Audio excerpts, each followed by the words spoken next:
Welcome to edition 106 of All Filla. All Killa, no Filla podcast with me, Rachel Fairburn, and Kiri Pritchard-McLean. Just before we start, we'll do our usual disclaimer. This isn't hero worship. We do this podcast because we have a mutual interest in serial killers. And as long as we are doing this podcast, it stops us from writing to them in prison. Yes, thanks for joining us. We've heard via social media you guys are intrigued by the bookshelves behind us, reading. I mean, there will be something right-wing or cancelable behind us because sometimes my partner buys a job lot of books at auction. So you never know what kind of Nazi memorabilia is going to be snuck into that. But also, you should read all kinds of different things. You should read things you don't agree with. Yes, which is why I haven't muted you on Twitter just yet. In my opinion, you should read all kinds of different things and opinions. You should listen to all kinds of different things so you can be secure in your hatred of somebody. That is my opinion. Do you still hate listening to stuff? No, not really. I haven't got time. Yeah. To be honest with you, my listening now, I tend to just listen to ghost podcasts. Interesting. Jim Harold's Campfire. Stay spooky. Love a bit of Jim Harold. And I listen to a very good podcast called British. It's like a British ghost thing. Great.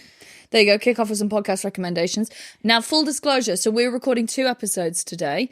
Haunted UK podcast. That's there we go. So go on.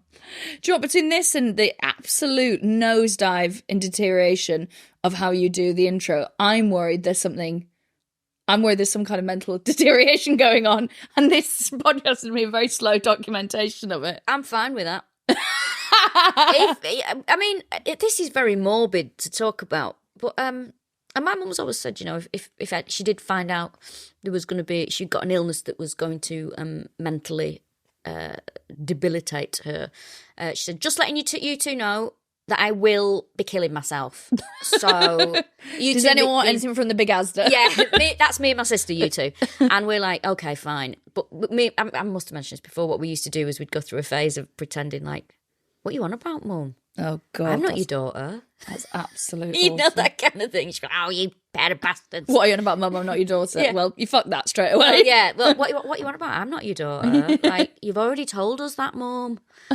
You just told us that. Horrors. I know. You pair of bastards, yeah. Anyway, so I also am of that school of thought that if I did find out that I had any sort of an illness that was going to get worse, I'm out of here. So I would argue that being a woman is an illness that gets worse. Yeah. So see ya. See you later. This is the last podcast. See you later. Today, so we're doing 2 podcasts today, and I've done a shed load of research for the next episode. You've done a shed load for this one. Basically, I'm going to be a passenger in this one because I barely know anything. Okay. Just to scan. Are you happy with that? And I'll just chip in every now and then. I'm more than happy with that. Also, I might seem weird today because I had a drink for the first time this year. I had 2 glasses of wine very early in the year, but I did have a little bit of a sesh last night. So I'm feeling, a sesh? Well, I had a few drinks before I got the train, and it doesn't agree with me anymore. Really? I don't like it. I keep, this is just confirming to me that I don't like it. Interesting. What do you mean? You don't like the feeling of being drunk? You don't like the feeling afterwards? Oh, no, I like the feeling of being drunk. Everyone loves that. But I just don't like the tiredness or you don't feel as mentally sharp. And that's something that I don't like. But I think I've just grown out of it. Yeah. And also it has like different... You know when people talk about hangovers and like no one gets hangovers in their 20s? I think maybe there's a point in that. But also like when you're 20, whatever you have to do the next day tends to be, no offence, less important. Do you know what I mean? It's not like you got to do the kids, you got to do this, and then you've got to go to work. Yeah. It's like I might go to that seminar this afternoon. Yeah, but also I don't have any kids and I don't have any responsibilities other than myself. So okay. Actually, I'm a perfect candidate to be a You're a functioning control alcoholic. Maybe I'll give it a go. Brilliant. New year, new you. New year, new me. It just doesn't agree with me anymore. I find it bored. I'm bored of it. Really? Yeah, and I'm tired. It's like that, you know, that phrase that's like, he who is bored of London is bored of life. A man who is tired of That's London it. who's tired of life. Yeah. A woman who's tired of drinking, she's just tired of life. Tired of life. I'm also tired of London. Are you going to move? I don't know. Well, I am being effectively priced out. I can't afford it. Also, while I'm on one, Yes. you know, I'm a very proud Mancunian. Love Manchester. I know what's coming now. What they are doing to Manchester Oh, no, I didn't. is awful. It's fucking shit. The city centre is becoming chaos. I don't think there's anything really for anyone that lives there as such. It is very much a destination now for people going for the weekend, that kind of thing. The vibes changed, you know. It's all very much like, oh yes, we've come up from Milton Keynes for the weekend, and we think we're cool. It's that shit, and I so can't. specific. I hate it. I just think it's being ruined. And also, here's the thing that I really begrudge. When I go to Manchester, when I'm back in Manchester, I stay in a hotel. My business, not yours. Right? And take from that everyone's gone, why don't you stay with your family? Yeah. We've had the conversation. I find it very stressful. So, and there is now, when you're staying in a hotel, when you come up here, you don't even stay with me. I like to be on my own. Because my partner was like, why did you do that? And I was like, I think she just likes her own space. Yeah, I find it very difficult to be around. Very personally, just so you know. Did it? Did he? Yeah. Well, can I just say, I stayed at your house the other day. I don't know that you both did this. Stayed at your house the other day, and and I walked in, said hello to Tim. He was cooking you some HelloFresh. Yeah, because I was out at fucking work too, right? He was. And so we had a bit of a chat, and he goes, is he going to come through? And I said, oh, it's just me. Because I said I'd be doing a gig, and my partner was there, and he's like, oh, okay, that's fine. And then you walked in, and you went, hey, you're right. I said, yeah, how was your gig? And you went, yeah, good. Where is he? And I was like, it's just me. It's just me. Oh. Like, to see the palpable disappointment in people's face when it's just me. And I was saying this to my partner, who's laughing, and I was like, they're my friends. And he was like, don't start, it's not my fault. But it's just a pleasure to see. And not that you're not, you know. But it just brings a different thing. But also, I'm sorry he was offended by that. But I don't know, sometimes I'm just very... Anyway, my point was, you stay in a hotel, and there's a £1 tax if you're coming to stay in Manchester and you don't live there. I'm a fucking... Yeah, you heard me. You pay £1 to, investing in the city. I'm fucking from there. My birth certificate, my passport, place of birth, Manchester. Why am I paying £1 for the privilege of staying in the city that I am from? I didn't know that was there. And I guess in my head, I'm like, that's ridiculous. But when the Welsh government are like, we're going to make council tax for second homes like 300%, I'm like, do it now, backdate it. It fucking pisses me off. Also, look, I'm on one now. We're going to get to the point. But as an actual Mancunian, an authentic one, because there's a lot of fucking pretenders. Interesting. You know, if you're from... name them. Well, there's a lot, you know. But... I want to see your passport and your birth certificate. Do you know how you sound? Do you know what group of people you sound like right now? I sound like Donald Trump. Build a wall. I want to see your birth certificate. Yeah. Yeah. Oh, she does impressions. Oh, I want to see your terrible impression. You know, our friend Will Duggan does an impression of Donald Trump that is also very bad, but also quite good at the same time. Interesting. I kind of like that. Anyway, so... What was I saying? I've got a story about Will Duggan in a bit. I don't get, as a Mancunian, enough credit for being a Mancunian. I get overlooked all the fucking time for Manchester stuff. For example, someone's doing a photography thing at the minute about Mancunians. Noel Gallagher's done it. A few other people have done it. Hello? Do you want to fucking take my picture? Do you think it's because the like you've moved and people... Noel Gallagher has lived in London longer than he ever fucking lived in Manchester.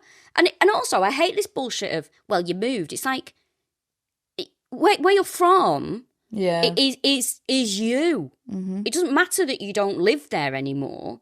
It's, you know, if you move from Wales, you're still Welsh. You still have that. It's wherever you call home, I think. Absolutely. Now, I am from... Anyway, I can't be asked. I'm hungover for the first time. I'd say this is the first hangover I've had. Actually, I don't get hangovers. I'm tired. Right. State of mind, innit? Go on, let's start the episode. I can't wait to hear about this person I don't know anything about. Now, this is... And I mean, whatever she about her. This is a interesting one. It's a woman. Ooh, we love a girl. We love a girl boss. Girl boss, yeah.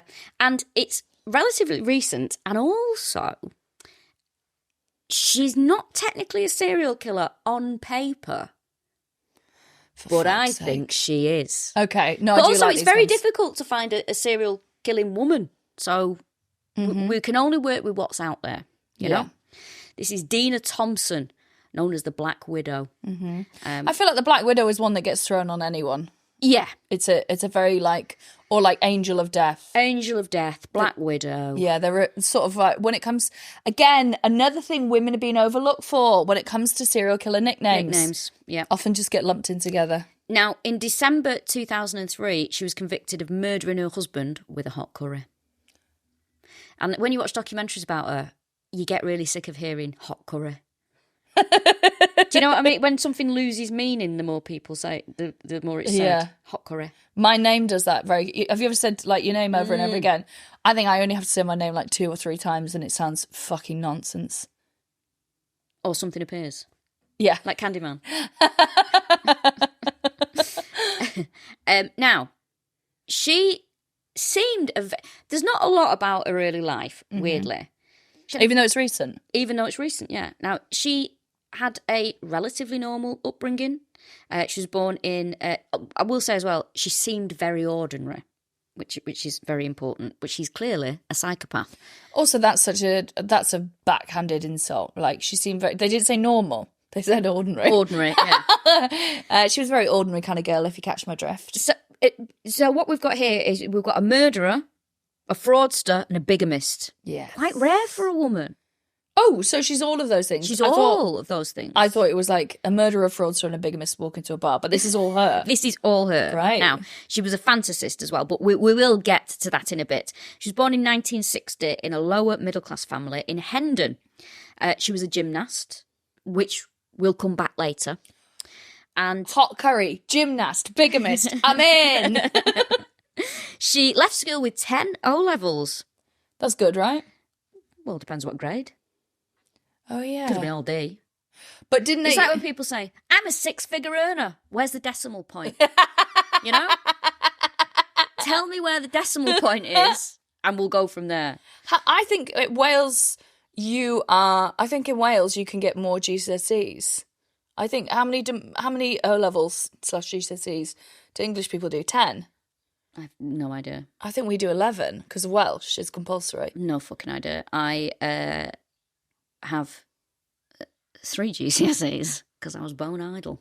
That's fine. Liam Gallagher has more GCSEs than me. Really? Yeah. Fair play. How mad's that? Yeah. Oh, also, I think that is mad. That is mad. You're so bright. I didn't give a shit at school though. I didn't do anything. I don't think qualifications are a reflection of intelligence or vice versa. I just had no interest in it whatsoever. I hated school so much. In fact, I was saying this to my mum the other day, I think I invented the 3-day week. I'd go in Monday, Tuesday, and quite often I'd forge a note to have an half day on Wednesday and then just didn't go in for the... Nobody ever... I mean, I did get pulled up, like they were like, well, I wagged it, played truant for I think about 3 weeks, and... What, you didn't go in for 3 weeks? Just didn't go. See, I think that maybe with last generation where you do that without like the social services or the council getting involved. Yeah. Although now there's all these missing kids post-COVID where there's loads of kids not going in and not having welfare checks and stuff. But now there's, when they brought in oh my God, my coil's fallen out. What the fuck was that? It was my phone in my pocket. Oh, was it? But now they have, like they brought in fining parents and things like that. And oh, no one gave a shit. Like, they would, I think they rang me mum. Actually, I think they rang me gran. And she was like, oh, whatever. I had no interest whatsoever in school. I hated it. I found it so boring. Really? Yeah. I loved school because I was like I, grew up on a lovely farm and everything, but that's really boring when you're a teenager and there was no friends who lived nearby. I remember once like pulling a sickie and then by 11 o'clock I was like, what have I done? Because I was so fucking bored. Hated it. You know why? Don't like being told what to do. Don't like lessons is what you're describing. Don't like being told what to do. Or where. Yeah, I just hated that. I just, not for me. Not even asked about. Well, actually, when I was very small, my first school report said that, I think this was nursery. It was nursery little report, and it said something like, Rachel's a pleasure to have in the nursery, but I want to get that in.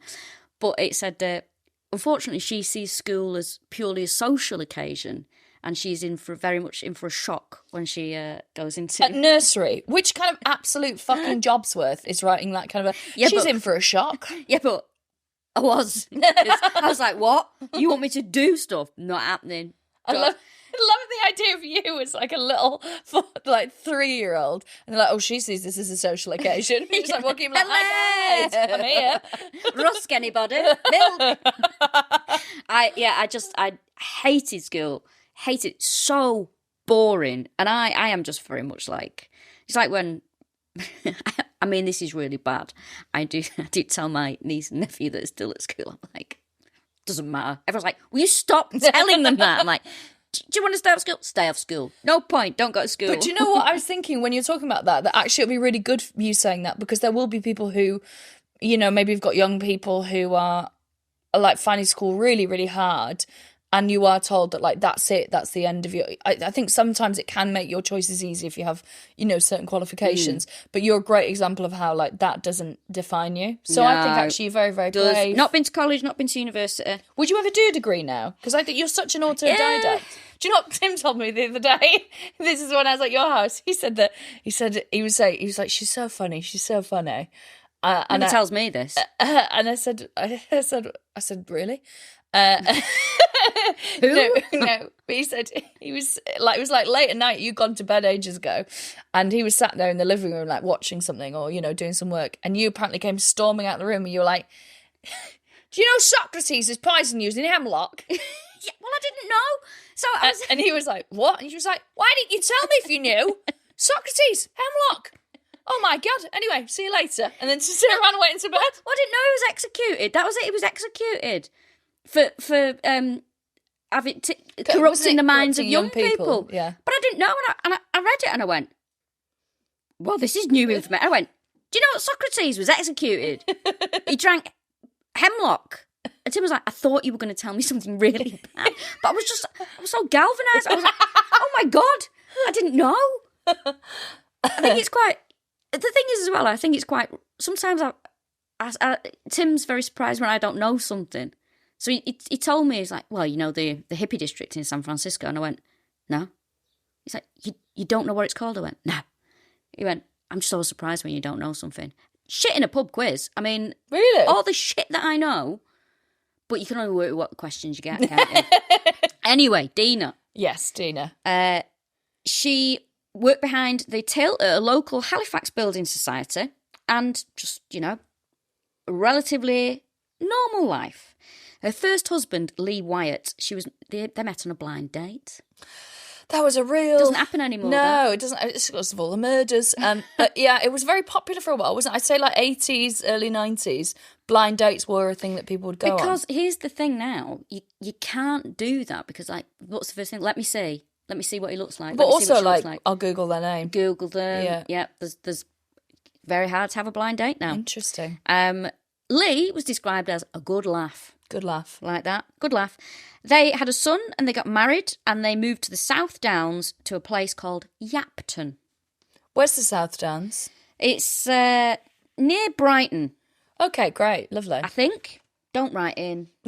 I'm just a woman doing stuff. Just leave me.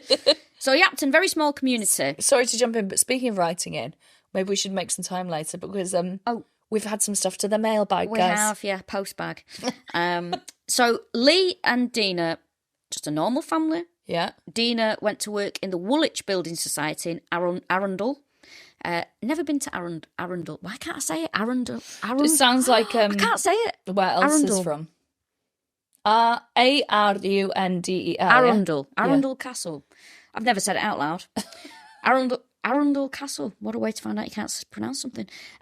Never been there. Would like to go. Saw the castle from a train very recently, and it looked fantastic. Really? Well, I've got quite a high bar when it comes to castles, as you know, being in North Wales. I fucking hate it when I go somewhere. I was doing a gig the other day in like Biggleswade, and I was like, oh, Biggleswade Castle. Just some like humps in the ground of where a castle was, and I was like, you're fucking pathetic, guys. Yeah. I used to go to Carrick-Kenning Castle with my dad when I was a kid. That's ruins. Oh, really? Do you know where I really want to go? Leeds Castle. Weirdly, in Warwick? No, where is it? Oh, yeah. Where is it? It's down south somewhere. Yeah. But that looks banging. Yeah. Good. Skipton Castle. That was one of my favourite school trips. Oh, really? Yeah, Skipton Castle. And we went to Bolton Abbey. What a fucking weekend. It was one day. What? It was great. Knackering. That was a brilliant day, that. I'd be all worksheeted out by the end of that one. I loved it.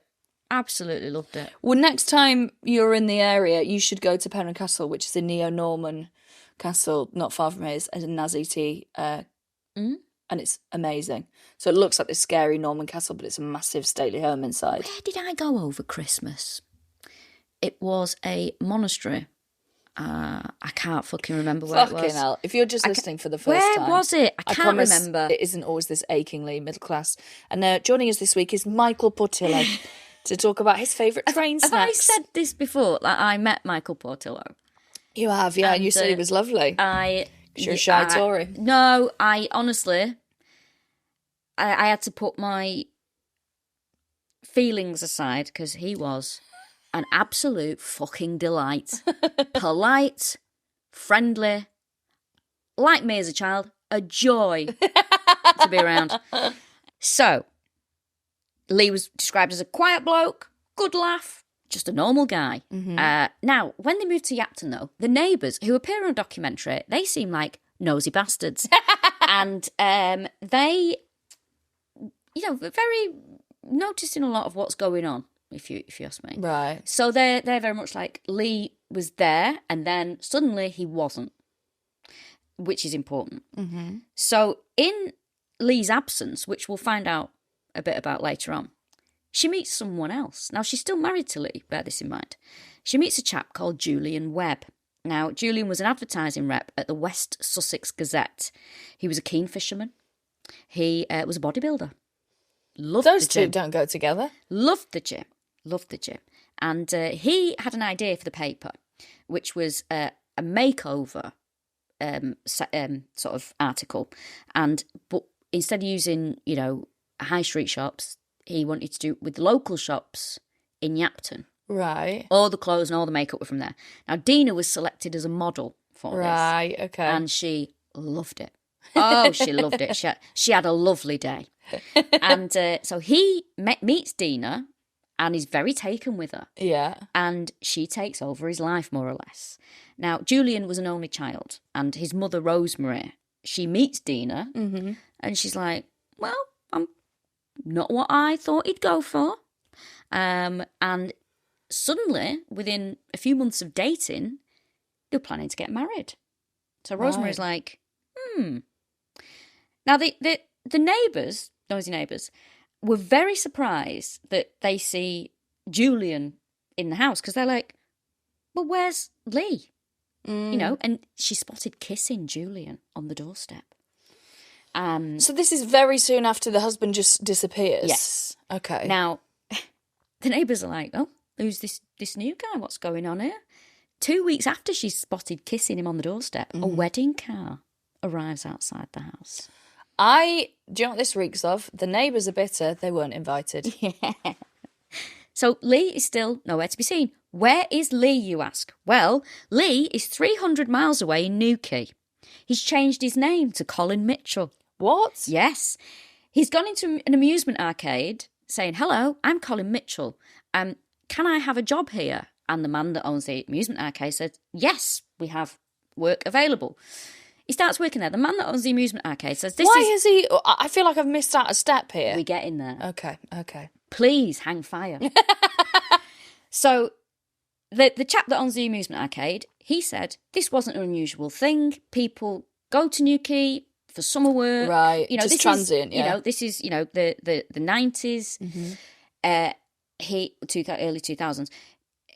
He said it's quite normal that, people come and go and, new people turn up. Lee's described as easygoing. He was well liked. There was accommodation with the job, so he's living at work.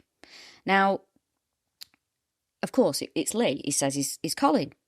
Now, Lee was on the run. Why? Because Dena had made him fear for his life. What? So, 8 years before this is mad, right? Lee and Dena had set up a cuddly toy business. Sure. Right? Every part of this is fucking mad. Do you know what it's like? When you're in school and you write like a line of a story and then you fold it over and every handbrake turn is like gymnast, hot curry, amusement arcade, cuddly toy business. Right. Now, she was a very good seamstress by all accounts. Yeah, of course, there's another line, yeah. And now you're going to love this bit, they made a toy that became relatively popular called Leprechaun Sean. And you can actually see a picture. We could get a picture of Leprechaun Sean. Okay. Oh, ever so cute. God, that'll be on Murderabilia sites, won't it? Now, Dena tells... They're selling this toy and it's, relatively popular. She tells Lee's family that Aer Lingus have approached them to... I always hear cunnilingus when I hear Aer Lingus. Yeah. They approached... She said, the Aer Lingus have been in touch and they want to give Leprechaun Sean to their first-class passengers. Which I don't think of Aer Lingus as having a first class. I always think of it as a budget airline. I don't know why. Is it because it's Irish? Maybe. Not sure. Lovely bit of xenophobia. Thanks for listening. Then she says... Disney have been in touch. They've been on the phone, Lee. Disney have been on the phone. They want to license Leprechaun Sean, for millions of pounds. So they're like, brilliant. Woo, Lee's like, woo, yeah, great. And so he's telling his family this as well? Yeah, the family are aware of this. Unfortunately, she says to Lee, but Lee, this is great news, however... The mafia have heard about the Disney deal. What? Yes. And they want a share of the profits or they're going to kill you and the family. Right. Now, what we have to understand here is Dena is a very persuasive woman. Okay. She has she casts a spell over men. Right. Presumably by... Well, what a lot of men have said about her is like, she just seemed really interested in me. That's all men need. Okay, so she just listened. Oh, like, you are funny. Yeah, ha ha ha, you're so funny. And then immediately they're believing the mafia stuff. Yeah, so this is what she says, the mafia, right? Anyways, this is an inspirational tale. So Dena says, Lee, you need to go on the run. Lee then reads Day of the Jackal. I can't believe that I'm telling this. Is like I'm making this up.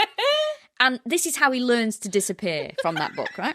Now, this is funny. Is that what happens in Day of the Jackal? He goes and works in an arcade in Newquay. So, the thing is as well, the people that he worked with, he was very popular with his work colleagues, but the work colleagues said, we actually thought he was a bit deaf because we used to shout Colin, and he wouldn't reply. Funny. That is so funny. Right.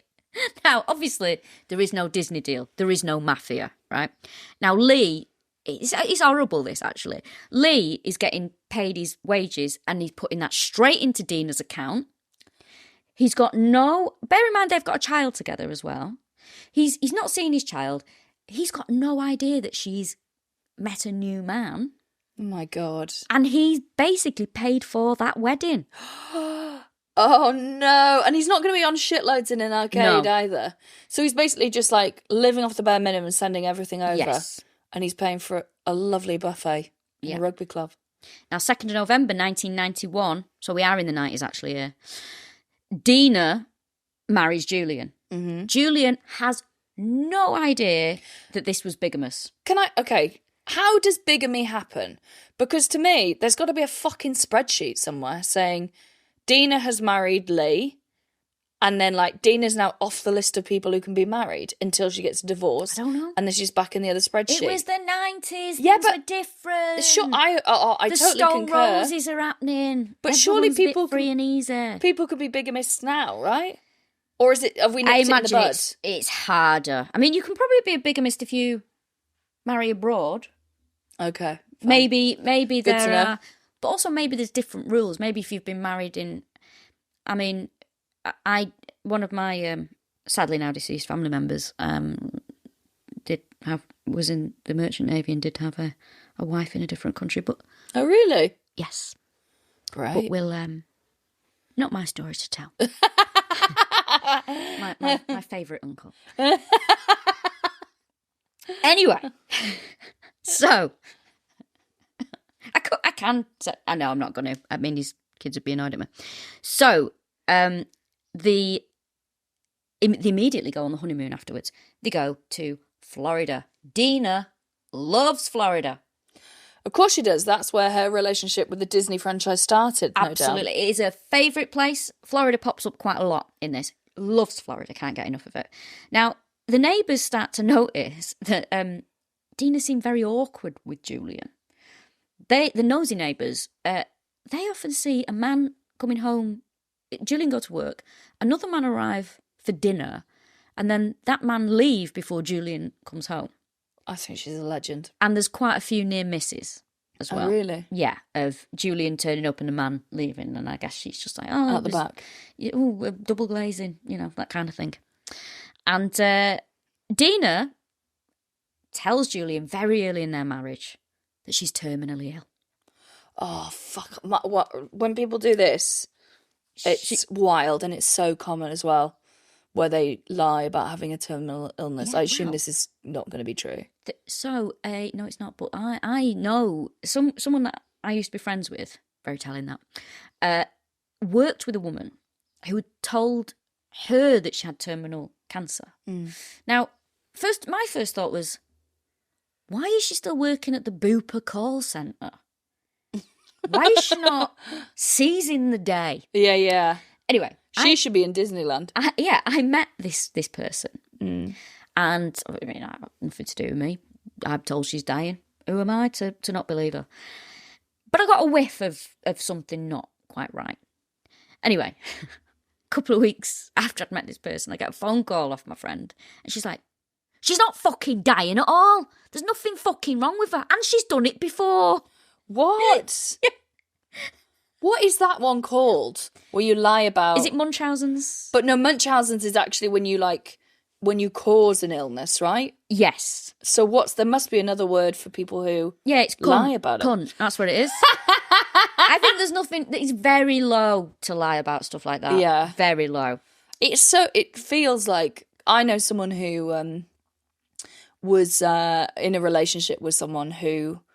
It was a guy who was lying about having cancer and shaved his head and stuff, and she was like, oh, I'd have to take time off work to drop him off at the hospital to have chemo and things like that, and then he'd literally just go out to the back car park and meet another woman, and awful. Wow. Awful. I'm looking at Owen here like, what? Yeah, it was Owen. Yeah.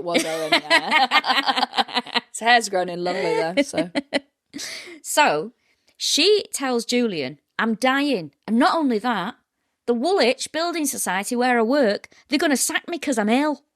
Now, she was actually sacked because she was suspended because she was suspected of stealing £26,000. What? I mean, in the 90s, that is a lot of money. Yeah, also I didn't realise that Woolwich Building Society even had that much money. That's like everything, right? That's everything. She's taken a chair home from work for that. She then says, oh, also Julian, my first husband, who also she said was abusive, was terrible to her. First husband, she's still married to Lee, right? And she's besmirching him. She's saying all these terrible things about him. Don't besmirch Lee. She said he stole the money from the building society, and he's threatening me and he's attacking me. Now, Dena then says, I'm receiving hate mail from him, and also I've got recordings of threatening phone calls from him. She actually made Lee do these things. What? She said to him, you need to ring me up being abusive. And I record this and it's something to do with them. It's a web of insanity. What, like, not to victim blame, but why did Lee do that? I don't know. I genuinely don't know. I'm not, again, like, I suppose once you're, like, that far into something, you can't... I'm just struggling to see, like, what she could have said to go, can you ring me up and call me a bastard? Yeah, I mean, I don't know. It's insane. It's mad, right? This is crackers. It gets worse. She turns up on one of the nosy neighbours' doorsteps, right? And I get the feeling they're going to listen to this as well. Yeah, I do. I don't think you're nosy neighbours. I think that you are just vigilant and proactive members of the community. Oh, okay. I am calling you nosy neighbours, but actually what you did do was very important because you had lots of evidence to bring this woman to justice, so fair play. Now, this is awful. She shows up at one of the neighbours' doors one day, clutching a blouse, right? And she says, I've been attacked and raped. What? By Lee. Oh my God. He's broken in, he's attacked me, he's done this to me, and he's burnt me with cigarettes as well. Now, Lee finds out about this, and he had shown up. He had been there, but he confronted her about what the fuck is going on. This is, I'm working at this amusement arcade. Yeah. What is happening? Julian was in bed, and she manages to send him away.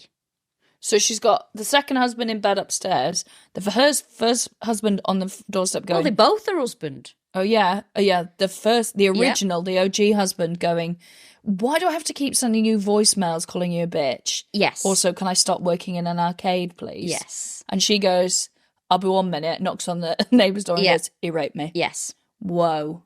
So the other thing we have to realise about this, bear in mind they do have a son as well. There is not a lot of mention of the son, and I think fair play, because he was obviously a child when all this was going on. He probably just wants a quiet life and doesn't want anything to do with it, and I think that's absolutely fair. Yeah, of course. So 30th of June rolls round. This is Julian's birthday. Right. And Rosemary, his mum, who seems a really lovely lady, actually. Julian was an only child as well. She thinks it's Julian's birthday. I'm going to give him a ring this afternoon. Now, she phones the house, and Dena answers, and she's like, yeah, he's really ill, actually. He's been in bed for 4 days now. He's really poorly. Don't really know what it is. I think he's had too much sun. That's what it is. And he's been drinking. Now, Rosemary's like, well, that doesn't sound like Julian. He doesn't do either of those things. He doesn't sunbathe. And also, he doesn't... No son of mine sunbathing. He doesn't sunbathe. But also, he's a fitness fanatic. He's a bodybuilder. Oh, yeah. He's not going to He doesn't really drink. He's very, very sort of... Body's a temple. Body's a temple. Very, very healthy. Now, Rosemary says, oh, well, that's very unlike Julian. You should phone the doctor. And she's like, oh, yes, I will do. Now, that evening, late on, 1:20am, she knocks on the neighbour's door, Dena. And she's like, I can't wake Julian up. So they phone an ambulance. The ambulance arrives at the house. One of the poor neighbours has gone in there, and she said they come in, they put these, the heart monitors on Julian, that there's no heartbeat. And the neighbour says to the neighbour, oh, he's taken some pills, he's taken tablets, right? So she's getting a story in there, right? This is fucking nuts. It's mad. It gets madder. So the ambulance, the paramedics say to Dena, look, we're going to take him to the hospital, but we don't think you should sit in the back of the ambulance with him, which is always a surefire sign that somebody's dead. They said... Good to know. I didn't know that was one of the... Is it? Yeah. Don't sit in the back. Oh, is it because they're going to try and resuscitate or they're not? It's. I think it's either that they're dead and there's no hope. So if someone says to you, you go and sit in the front. You're fucked. Wow. So, did I tell you of this? So, I think, have I told you this? That I was with my dad when he died, so I was the only one in the room. So, I sort of like rang the bell, and so I rang the bell and I was like, I think he's about to die or dead. And they checked and like, no, he's still alive, but it's not long now. And so like 10 minutes later, he passed. I could like saw him pass away. And so I rang the bell again. And I was like, I think he's died. And they said, okay, we've got to do some checks now. So they checked that, you know, they put like a light in the eyes and do all this stuff. And then they were like, can you just pop your details down here? Did I tell you about this? So I had to like sign my name, my number, my address and things. And I was like, what's this for? Sorry. And they were like, just because you were the only person with him. And you got a true crime podcast. But basically, if they were like, this guy was fitting well, which I don't think anyone would have argued, that potentially the police would be able to get hold of me. So I had to just like, I've just watched my dad die and they're like, can you just pop your deets there and put your signature just because obviously we might need to follow this up thinking that you've murdered him. Because we don't trust you, quite frankly. God. Absolutely mad. Just immediately be like, writing down your address. Checking his pockets that his wallet's still there. It's fuck all in it, I checked. Bloody hell. That's so funny. Do you know, did we discuss this about carrying money? My granddad never carried money. Oh no, my dad always had money. Yeah, my dad was always like, we didn't really like playing for things on like with a card or didn't like that stuff. Always wanted cash. Love a bit of cash. Love it. I don't carry it anymore. Yeah. In fact, it's when you get paid for a gig in cash, you're like, what am I meant to fucking do with this now? Yeah, exactly. This is a burden. Yeah. Anyway. Dena, Julian dies. His 31st birthday. Oh.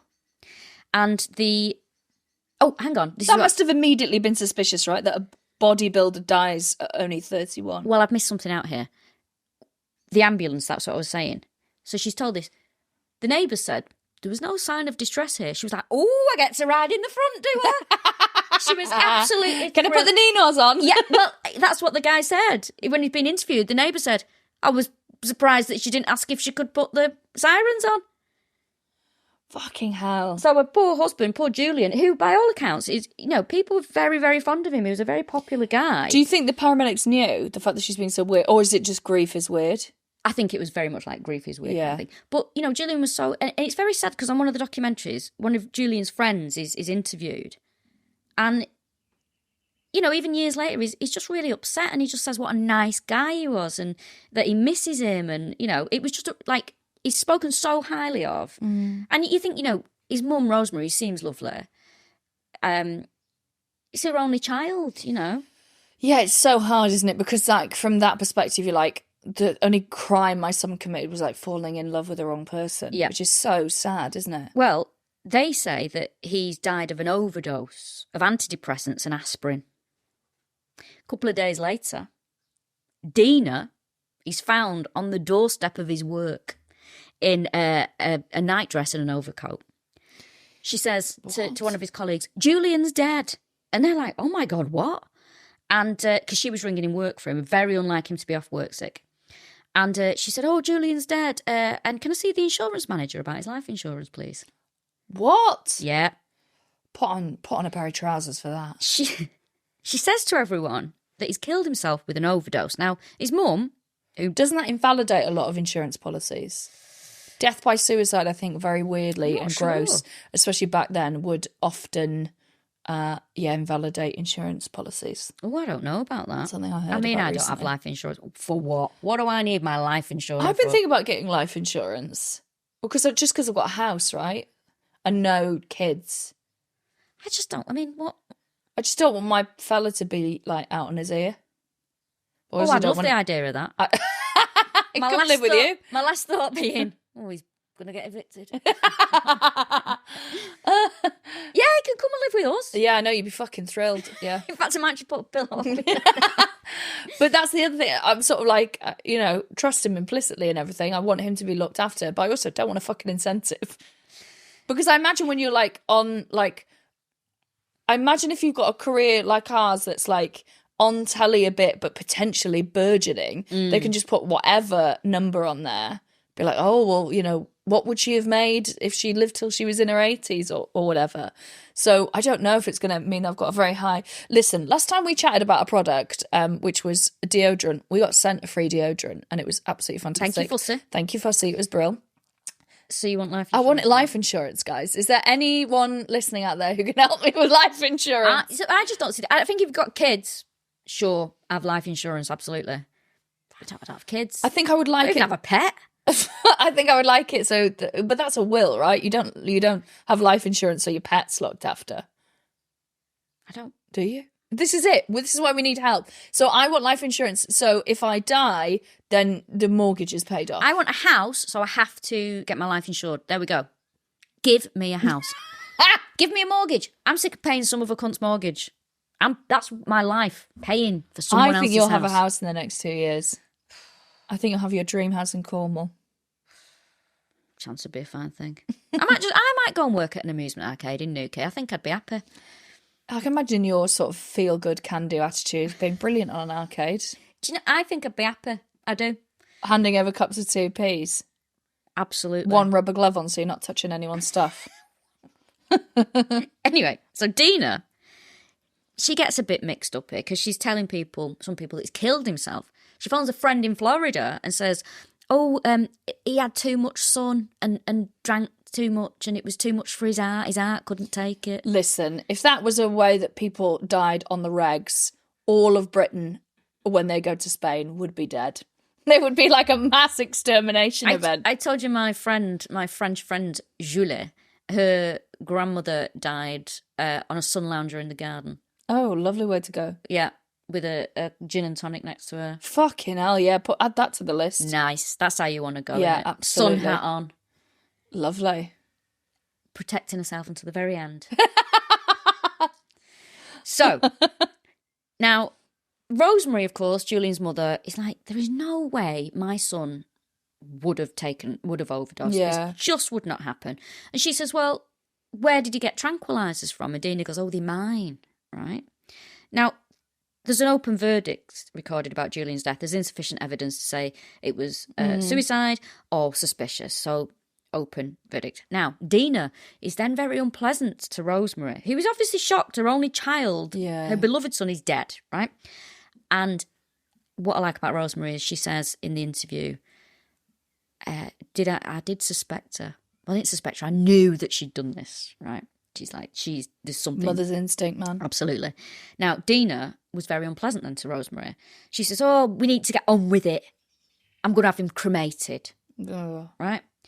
And he was actually buried in the end, which I think is probably what Rosemary wanted. Now, the funeral. Strap in for this, right? The neighbours come into play again here with their information. So everyone's shocked, obviously. Everyone liked Julian, who was a nice guy. She wasn't very. You can't really tell people how to mourn. However, she leaves the house in a black miniskirt and a black blouse, as waving at everyone as she left for the funeral. Right now, the funeral was at a church in Hayling Island, and it was packed with. Oh my God, I've been there. Is it Portsmouth, right? Hayling Island. I think I'm not. Susie Ruffles from that area. Oh, is that where she's from? On the comedy bus. We went there. She Now, what people did say is that on one side of the church, it was absolutely packed with friends, family for Julian, and it's on the other side there was just her. Just her, and she sat there apparently expressionless. Now, this is awful. And I can't believe this is actually a thing, right? Of course, funeral flowers. People have left lovely floral I tributes. am genuinely so baffled by this case that I don't know what's going to come next when you're like, now, this is really awful. And you're like, she's going to organise a conga line on the way out or Let me tell you how bad. This is bad, right? Okay. So to the extent of when I heard this on a documentary, I went, oh, right? So, lovely floral tributes. Mm-hmm. People have left, lovely notes and tributes to Julian because he was well loved and respected. Dena has left some flowers. However, They look like they've been gathered off graves in the cemetery, and they're stuffed in a paper bag. Fucking hell, mate. She just needs to... I think if she just worked to paper over the cracks 5% more, she would have got away with this. The note that she's left... I know, Liam. God. I fucking know. The underqualified, yet more qualified than Rachel Gallagher, has just fallen over in shock. Oh my God, what if he's... Do you know, sometimes when I get a lot of messages at once, I think either Oasis have reformed or one of the Gallaghers is dead. So, the card that she's left for Julian says, "To Julian, because you loved me so." Are you bored of how bad she is? She's horrible, isn't she? I think that's fine. Me. Okay, yeah. Because you loved me so. Yeah. Not, I'm sorry, I love you, Julian. Yeah. Da-da-da. You're right. Now, as I say, Rosemary's like, I know that she's killed him. I know that she's killed my son. And, of course, she's correct, because what happened was the evening, a couple of nights before Julian dies, she says, "I've made you your favourite dinner, Julian. I've made you a hot curry." Right. The hot curry. And he's like, "Oh, brilliant, lovely." Listen, not to say that he deserves to die, obviously, but, like, of course a bodybuilder would be like, "I like really hot curries." And we get it, and you lift heavy things. Men liking hot curries is the most embarrassing thing in the world. Let me just tell you, men, even if you do like hot curries, keep it to your fucking self. It looks absolutely pathetic when you're like, "Have you got anything hotter than a jalfrezi?" I'll tell you what is fucking stone cold now is my vag when I hear you say shit like that. All the blood is rushing away from it. I think men liking hot curries is a fucking... Did you... Ugh. You used to go for a curry after you used to do a comedy night. Yes. Did any of the male comedians say? Oh, interesting, yeah, because Suspiciously Cheap, we go for a curry afterwards. Yes, there is one, actually, but I think he's like, I have also colloquially heard that he's quite toxic with women, but that's any fucking male comedian, to be honest. Will you tell me who it is? Yeah, I will tell you who it is. But yeah, but I would also say he's also like a foodie. So sometimes those people like hot curries. Is it? No, it wasn't. Was it? It's of that ilk. No. Of that ilk? Oh yeah, I've got. Yeah, that's exactly who it was. Yeah. not for me. Not for me. I nearly did as well.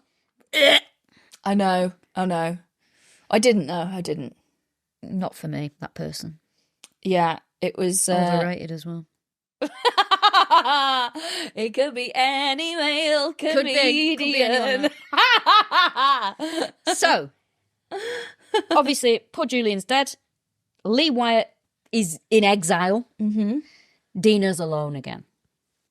She then is like, right, I want another bloke. Mm-hmm. She's got the money. She's got... What, she's cracking on fast, though? Yes. So... where's Lee in all this? He's just living in this bloody flat above the amusement arcade in Newquay. Imagine terrified that she's going to make... Because he knew that she'd accused him. Yes. Oh, my God. Now, this chap called Robert Waite, he worked with Dena in 1980, and he receives a card from her saying, "Do you want to come to a reunion?" Now, Robert calls her, and when he calls her, he says... She was sort of panicked, She was like, oh, it's you. What do you want? He's like, "Well, you've invited me to a reunion." She went, "Oh, do you want to come for dinner?" And he's like, "Yeah, okay, right." So he goes to dinner. Now, it's funny because there's an ex-colleague called Mandy that is Dena's friend. She used to work with Robert as well. Mm-hmm. And Mandy's like, very glamorous woman, Mandy. Did also Robert know that she'd been like binned off for stealing? No. Oh. Doesn't know any of this. Okay. Doesn't know. So he's just like, "Oh, fun, Dena's asking me to go for dinner." Right. So Mandy said that, there was a bit of office fun rivalry for Robert's attention. You're at work and you're bored and that kind of thing. And there's no, she said that... Honestly, no. I can't think of... I've worked in a few offices, but I've never worked with a man that anyone has wanted to have sex with. No, there is that. Office. Yeah. Yeah, there is that. So she... she rings Mandy. She said, there was a bit of, workplace flirting with Robert. And Mandy's very quick to go, but obviously I wasn't really interested. But Dena quite liked him. Mm-hmm. Now, Dena, Robert goes round for dinner and he says, she opens the door and she's like, hello, doesn't smile. And he said there's just no spark in her, really. Yeah. So he she's a dinner. grieving widow. That's why. Well, he has dinner and he has sex with her. And that is the most fucking linear male thing I've ever heard. Turned up, didn't smile, still fucked her though. Still ate her food and fucked her. Don't worry about that. But yeah. There's no spark. She didn't even smile when she saw me, but I will have sausage and mash and then fucking hoof her upper. That is absolutely, this is on him. Whatever happens to him. A woman would be like, I don't think I'm going to go. Yeah. Like, I can't eat food of people I don't like. Right, I can't do it. So, anyway. Is that why when you come here, you just eat a sandwich from your bag? Behind one of your own hands? Just dry bread. So, she rings Mandy and she starts... I should have got this earlier, but you've got hair here and it's been bothering me. Sorry. For continuity, if you're watching at home, that's why the hair disappears. Keep that in, Owen. So she rings Mandy and is like, guess who came round here last night? Robert. And I imagine Mandy's like, who? Worked with him 15 years ago. What do you mean? Oh, yeah, and we had sex. And she starts telling her all the gory details. And Mandy's like, not for me, thank you very much. Now, the relationship continues. I don't think Robert's really into it. Yeah. But Julian gets mentioned. And she says, my first husband, actually, Lee, he abused me. And my second husband died. He was a bodybuilder and he had an overdose of steroids. Right? Another news story. Yeah. Now... And he's like, whoa, stop talking dirty to me, Dena. Why don't you stare me down again and then we can fuck? I cannot believe this guy has managed to, cultivate an erection, let alone maintain one. He actually breaks it off, Robert. He's like, I'm not really into this. You won't do butt stuff. Yeah, thanks, but no thanks. Whatever. And she was livid. She phones Dena and she's like, Dena phones Mandy and she's like, he's not interested in me. So then what happens is she says to Robert, I'm dying actually. And I'm having radiotherapy. The sexiest thing you can say to someone. Oh my God. So then Robert... So this is to guilt him into staying? Yeah, which works. So Robert says... Fair play, Robert. I thought that would be a real turn off for him. Do you know what this reminds me of? And he has spoken publicly about this, so it's not like I'm outing him. And I watched a documentary a couple of Christmases ago, and I'm always amazed that people don't know more about this because I think it's an incredible thing that he's come forward and said it. So, Reverend Richard Coles, lovely sort of guy who was on Strictly, and I think he presents Saturday morning on Radio 4, just a good, nice egg. So he was in the Commodores. Communards, that's it. The Communards in the 80s. He was the piano guy, and so very sort of hedonistic time. He's gay. He's married for years to a lovely guy who really sadly passed away. So he has a drug problem. I think it's that thing of because he was kind of the shy one, and I think he gets involved in drugs, and it's a confidence boost. He has a real problem with substance abuse, and during this time he's being flaky with a band and all this kind of stuff. And so I think they sit him down to basically do an intervention. And he was like, well, yeah, I'm sorry, I keep fucking up and I keep, letting you down, but it's because I've got AIDS. And they're like, oh my God, shit. Oh, does that cause bad timekeeping? Is that one of the symptoms, is it? Imagine if fucking you were there. So they're like, oh God, this is awful. He might have said he had HIV instead of AIDS, sorry. But he says, I'm HIV positive. That is why I've been sort of spiraling. And so that you keep checking your watch. Bored of AIDS, are you? Oh, so bored of AIDS. So he basically says that. He isn't HIV positive. But sort of apparently just panicked it out to get them to leave him alone. But then there's all this sort of they're treating him differently. And I possibly even think there was a campaign to support him. But basically eventually had to turn around and go, now, I told you that I had HIV. Well, what I actually meant to say is I don't have HIV And yeah, and he had to come clean, which is like amazing. And he was so honest on this documentary, but like that feels like a lie you cannot come back from. And yeah, he's now on Radio 4. So what an inspirational tale. I did work with somebody who did lie about that. What? But you were in the communards. It's a fucking bold thing to lie about. I did work with, but this person had run out of excuses as to ringing in sick. That is so... I've literally got a joke about that. That's in my new how show. it escalated. That I would call in sick and yeah, I'd be like, oh, I can't come in, I've got erectile dysfunction again. And yeah, that is so funny to be like, gastroenteritis and be like, right, there's only one left. Yeah. It was... I mean, I might have spoken about it. What if it's true? Because, like, if they're ill all the time, the whole thing of HIV attacks the immune system. No, it was a lie. And this person, I mean, I wouldn't be surprised if we do an episode on this person. This person is a gay man, and which is fine. I'm talking like so gay, Where's this going? No. Gay as you like. So gay. Yeah, okay. He's now married to a woman. An older woman. And I am going... What, like a much older woman? Yes. It's got con written all over it. Really? Yeah. And I am, honestly... This person clearly is a psychopath, in my opinion. Wow. Well, I can't wait my lovely friend, Ian, who I used to work with, passed away recently. And he was such a nice guy, lovely guy. And, often I think, because we stayed in touch, but often about, hey, have you seen what he's up to now, right? We'd have a little deep dive on social media. Have you seen what's happened? And, he's never going to get to know how this pans out. And honestly, that's why you've got to believe in the other side. Yeah, Ian, if you're listening, I will keep you updated. So, how did we get onto that? Anyway. Oh, it's because she turns around and says, I've got cancer. Okay, yes. Now, Robert is like, oh, okay, well, if you're dying, I'll do the right thing and let's move to Florida. What? Let's move to Florida that she loves so much. We'll move there and you can live out your final days there. How, this is so strange. And poor Robert is telling this on a documentary and he's obviously a bit traumatised by it. He says they're in this motel in Florida and he wakes up and he feels like a really sharp pain in his side. He's like, oh, and she's wide awake. She's like, oh, are you all right? He's like, oh no, I've got a really bad pain in my side. And he thinks she was doing something to him. But also he said he lost days. He feels like he lost time. He thinks she was drugging him. Oh my God. And he's very do you think the sharp pain was an injection?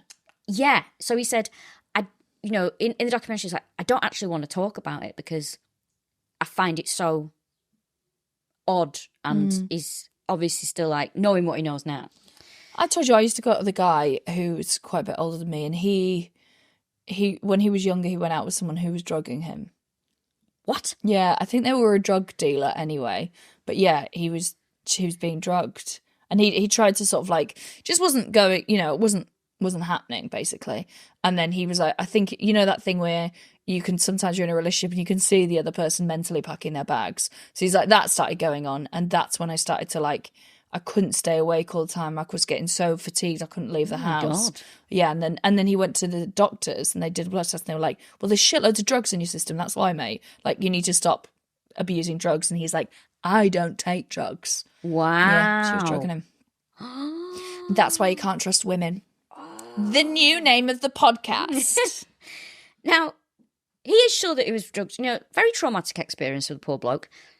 She says to him, we are in Florida here, but I've actually got to appear at an anti-mafia trial in New York. So he believes her. She does. The phrase anti-mafia trial is really funny as well. It is. Now, they're anti-mafia, those guys. She actually flies back to the UK, though, because she is having to attend some sort of trial. She wasn't in New York, and she was on trial in the UK for defrauding her old work. Oh, okay, so this is the Woolwich catching up with her. Fine. So Robert's still in Florida. Okay. And she's taken all his money. She's taken all his money. He can't afford the fare home. Oh, my God. He said he's so hungry. And I don't know what happened. Something happened, but he's arrested. And is then is deported. He's sent back to the UK. I mean, that is the cheapest way to get home, right? He arrives back in the UK and he goes to Yapton. Now, the neighbour, Jackie, she says, well, you're looking for her, but she's actually been convicted of fraud. What she'd been doing, she got 18 months in prison. So he comes back and she's in prison? Yeah. Fucking hell. So what she'd done for this fraud, she'd created an imaginary customer called Christina Duke. Mm-hmm. And she then accuses Lee of pinching this money. And she's got the letters and the fake messages and all that kind of stuff. And Lee obviously thinks... From Christina Duke or from Lee?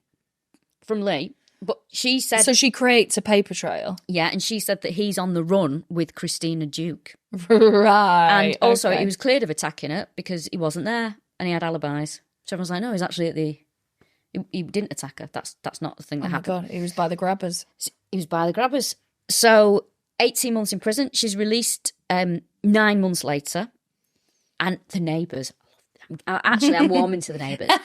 On the documentary, they're like, well, we were all saying, is she going to come back here? Is she going to show her face? What? I bet they had a right old fucking Beano having a chat about this. Do you know what? I'm only sad for them that WhatsApp wasn't around then because it would have been on fire. They would have had a group, Dena. Oh. Now, she does. She comes back to Yapton. Yeah. Yeah. Because she's brazen, right? She meets another bloke. Phil Trott, he's Great called. name. Great name. Peculiar man, if I do say so. He was on a documentary. He's a landscape gardener. I'd be fucking peculiar after this. He meets her in an embroidery shop. Remember, she's a good seamstress. And he's talking. He says, I need some shirts for my business. I need some embroidery. And she overhears it and goes, I'll do it. Stealing custom. Yeah. Nothing she won't do. And they meet later that night in a pub. And she said, hey, my friend lives in Florida. I reckon they'll give you a big contract to do their gardens. So Phil's like, Brill, this sounds good. Her and Phil, they take research trips around gardens in England. And he's very candid, is Phil. She enjoyed sex in public. And she was always posing in front of the camera. Right. With her bits out. What? Yeah. Like readers' wives? Yeah. He said it was a fun and carefree relationship. He was having a good time. Now, one day... No shame in that, Phil. Just two consenting adults. Fucking in gardens where children can see. Exactly. One day, they're in her bedroom and she starts coughing. And she puts her hand over her mouth. Good manners. Say what you want, she had manners. Right. And then she takes her hand away. Blood. Brilliant. Like Moulin Rouge. And like every film where someone's got the consumption. And she goes, oh no, not again. Brilliant. And he's like, what? So she says to Phil, don't ask me. It's personal. And he's like, well, can you just tell me what it is, because that's pretty dramatic, coughing up blood. And she goes, all right, I'll tell you. I've got throat cancer. Now, she says to Phil, can you pretend we've gone to Florida? Right. Florida is very much the other victim in the story. Who knew that everything that Florida does and the people who live there, that she would be one of the worst things? On a side note, Phil takes up cross-stitch. Well, I love that for him. And he's actually quite good at it. Because she gives him some cross-stitch to do. He did a tiger. He was very happy with it. Phil then finds his credit cards in Dena's handbag. And there's cash missing. Okay. So he tells his mate, he's like, come round, will you get these locks changed? Right? Wow. So he changes his locks. And then she rings After he's found out that she has cancer.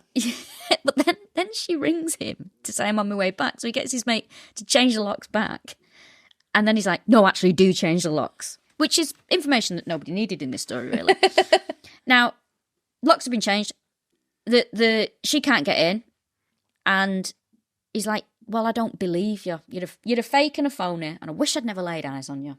Grease. You remember that? Yeah. And she's like, all right, well, been rumbled here. I think Phil's had a lucky escape, hasn't he? Mm. So what she does then... And is she sort of fine with that? She just sort of fucks off then? Yeah, I think she's just like, well, I'm not going to get what I want from this one, so I'll just fuck off. Wow. At least he realised that she was an absolute liar and a nutter. So she starts placing adverts in the Lonely Hearts columns. This stage is this. Yeah, it does. Lonely Hearts. Do you remember them?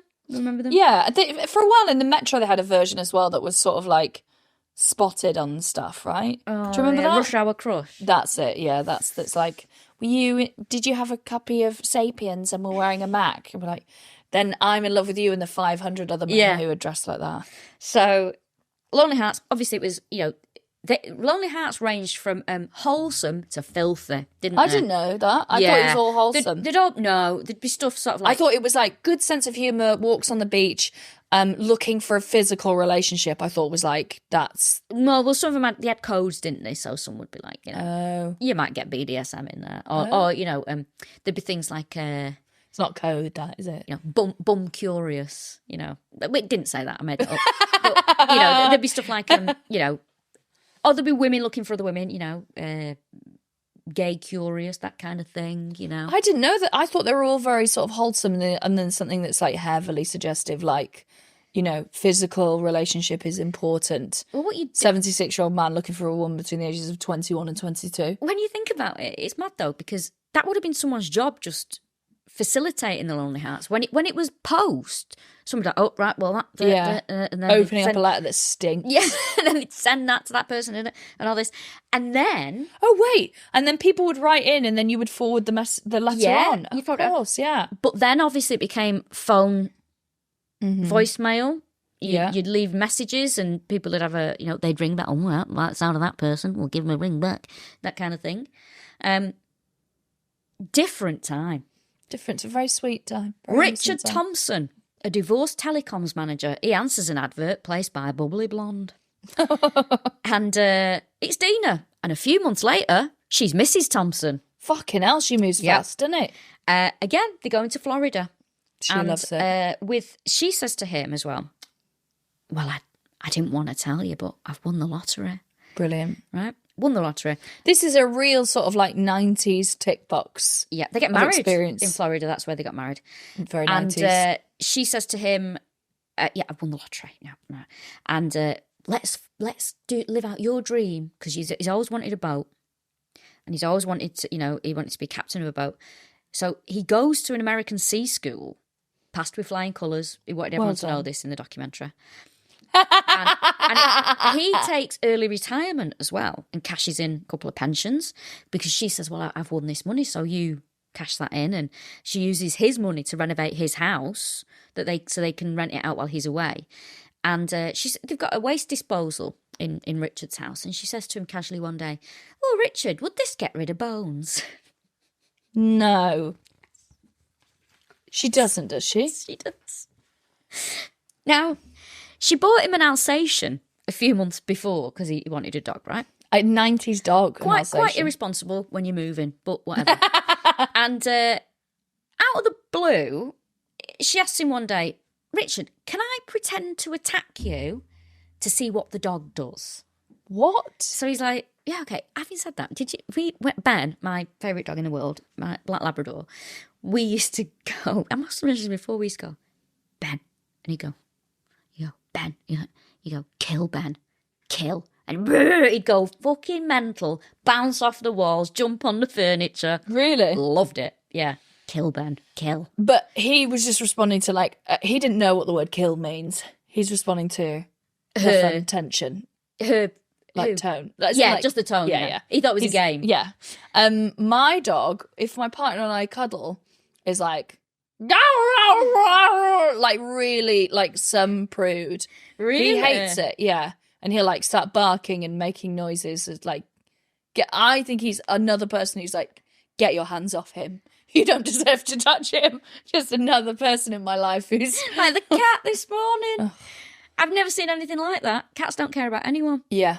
And then he heard my partner shifting and was like, Papa is awake. Straight out the thing, yeah. Awful. So, it's... the dog obviously bites her. Obviously. So, January the 1st, 2000... what were you doing? I was at the fountain down the road. Oh, great. Really good, yeah. Lovely pulp reference. Lovely pulp. She tells Richard that she's like, we're moving to Florida. Happy millennium. It's the millennium. A solicitor's coming round later, working that, I don't think so, with a green card for you, and we can leave for you can go ahead of our new life. To celebrate, I'll run you a bath. So she runs him a bath, and then she says, I've got a surprise for you. Lie on the floor and she puts a towel over his face and ties him up and puts tape round his feet. And she's like, ooh, let's try something new. So he's like, okay. But then he's like, this is a bit weird. So he sort of loosens his hands a bit. Right. Now the dog, this was why I mentioned the dog, is locked in a different room. Right. Instead of having the run of the house as usual. Now, because he doesn't like towels. Yeah, so he's lying there. And he's like, and I just felt this horrible pain. I'm like, oh, and he's covered in blood. She's hitting him with a baseball bat. Oh, my God. Then she starts stabbing him. And he's like, oh, God, this is a shock. But because there's so much blood, she starts slipping in the blood. Fucking hell. So what he does... What a horrible sketch this is. He feels for her face, because obviously he's shocked. Yeah. He can't really move. Feels for her face, and he sticks his fingers in her eyes. Oh, my God, this is so awful. Well, that's a very good self-defence move, isn't it? Yes, apparently, yeah. It makes me feel sick, actually, though. I feel quite bilious. And she's like, oh, let go. And he's like, I will if you stop trying to kill me. So, he's like, I can't believe this, you know. She tells him it's all a lie. And he's like, oh, this is mad. And he phones the police. She's arrested for attempted murder. Now, this is mad. She goes on trial. She's found not guilty. What? She said that she'd done it in self-defence. She said, I told Richard that Florida was a lie and he started hitting me and blah, blah, blah. Fucking in August horror. of 17, 2000, she's acquitted, but she admitted deception. And obviously... How have they not put everything from her background together? Like, how is this not a big picture? Well, Richard is obviously devastated. I mean, he's been accused of being a tyrant. And also, and he's lost a life that he thought he was going to have. You know when you run yourself a bath and you're like, oh, this is so lovely. And then something will happen, like, you know, something you've got to go outside and you get there and you're cold. You're like, this is the worst feeling because I knew something nice was that. Imagine running yourself a bath and then getting beaten with a baseball bat. Awful. That is the worst of everything. I bet you can't have a bath anymore. Now, obviously Richard's devastated. He's like, I can't believe that she's been found not guilty. Yeah. Now, Sussex police are like, do you know what? Something not right here. I think they were as shocked as Richard was. So they investigated Julian's death again. Now, poor old Julian was exhumed. Forensic tests didn't find anything new, though. However, her accounts of the night that he died were conflicting. Right. And there was a lot of circumstantial evidence. She told one person one story, another person another. Mm-hmm. She told some people that he'd killed himself. She told other people that it was hot weather and his heart couldn't take it. So, as we know, she'd made him a hot curry. I never got to this before, did I? She'd made him a hot curry and she'd laced it with drugs. That's what she'd done. So her antidepressants and things. She'd put all of the drugs in the curry. Wow. And I guess if it's so hot, you can't taste anything anyway. Yes. Which is why if you eat hot curries, you're fucking pathetic. December 2003, she was tried at the Old Bailey and she was convicted of the murder of Julian Webb. She was found guilty, sentenced to life. Now, you think that... You say she's a serial killer? Strap in. She's also suspected of the murder of Stoyan Kostov. This was a boyfriend she had when she was training as a gymnast in Bulgaria. Now, he went missing while they were dating and he's never been found. Yeah, that's absolutely her. Yeah, she's definitely... I think she's done that. However, strap in for this. She's out. What? She was released in April 2022. In April 2022, the parole board said she was being considered for release. She'd been in an open prison. Right. And she'd been on day release and stuff like that. May 2022, she's approved for it. She's released. She's out. She's out. This is probably going to sound very right-wing. I mean, and I hope that people, you know, I believe in rehabilitation. Do I think our prisons do that? No. Mm-hmm. I sort of feel like with the crimes that she's committed, she should like have a prohibitive order where she's not allowed to get in a relationship with anyone. She's dangerous. I think she should be in prison. I don't understand how she has done this. She killed that man. She ruined another man's life. She attempted to kill. She's probably killed that other guy. Allegedly. She's allegedly killed someone else. Or she's suspected. I think... You're touching me a lot today. I know. I don't The way you're touching me is very, very like, I'm getting someone coming through for you here. Yeah. I don't think she should be out. I think it's an insult to Rosemary. Yeah, Julian. And Julian. And poor Lee. Lee's life is completely ruined. I mean, the child as well, that is rightly not mentioned. I think if she's been in an open prison and she's, day release, all this kind of stuff, so she is jumping through the hoops of rehabilitation. But I do think, just like, if you're prosecuted for, like, animal neglect, you're not able to own animals. I think if you are, like, murdering husbands and, like, torturing people and spreading lies about them and playing psychological games, then you are not, like, you're not allowed to have a relationship. So, yeah, that's it. The end. That was an absolutely wild ride. And, just proves my long-held theory. You can't trust a gymnast. That is the moral of this. If we've learnt something today, don't trust a gymnast. Yeah. Thanks for that. I didn't know anything about her. Well, there you go. I really appreciate that. Thank you. I reckon she'll listen to this. I think so as well. It was in the back of my mind. And if you are listening, you're horrible. You're abhorrent. You should be ashamed of yourself. I think it's quite easy to find out where I live. So just you go, girl. Well, what's she going to come round and do? Hit me with a baseball bat. What's the worst she's going to do? Make you a curry? I don't like hot food. To the point where I'm an absolute baby. What's your hottest like? A dupiaza. A dupia? Is that how you pronounce it? Okay, fine. I like spicy, but I don't like overwhelmingly spicy. Yeah, it's still got to be flavourful, right? Tell you what does ruin your day. When onions are too strong and that's all you can taste. Love it.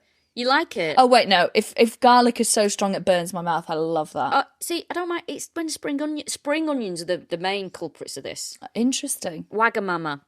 That's where it happens a lot. Spring onions are too potent and then that's all you can taste all day. In fact, the other night I was Googling, how do you get the taste of onions out your mouth?